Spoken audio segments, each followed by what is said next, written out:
এই সময় তার পরিচয়ে ডাকাবুকো বাম নেত্রী নয়, এখন তিনি তার দাদায়ের প্রিয় বনু।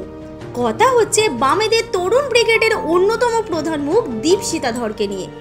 শোভন ও সোহিনীর বিয়েতে জমিয়ে মজা করেছেন দীপশিতা। সোশ্যাল মিডিয়ায় সেই সকল ছবি পোস্টও করেছেন তিনি। শোভন এবং দীপশিতা মাসতুতো ভাই বোন। একদিকে যখন সোহিনীর সঙ্গে তার বিয়ে নিয়ে শোভনের পূর্বোত্তর প্রেমিকা স্বস্তিকা এবং ইমন ব্যঙ্গ করছেন, তখন সেই পারিবারিক অনুষ্ঠান চুটিয়ে উপভোগ করছেন বামেদের দীপশিতা। গায়ে হলুদে ছবি পোস্ট করেছেন হলুদ শাড়ি পরে।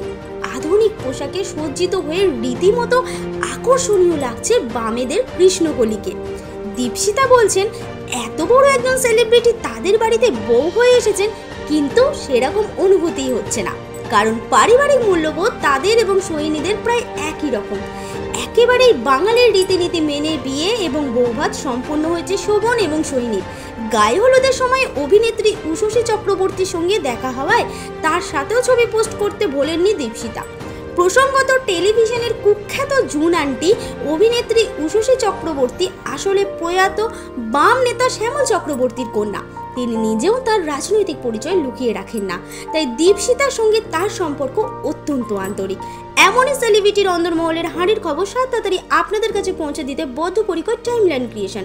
শোভনের পারিবারিক বন্ধন নিয়ে আপনার কি বক্তব্য? মন্তব্য করে জানান আমাদের মন্তব্যের বাক্সে। এই ধরনের আরো ভিডিও পেতে এবং এই মুহূর্তের সময়ের সঙ্গে আপডেট থাকতে এখনই সাবস্ক্রাইব করুন টাইমলাইন ক্রিয়েশন।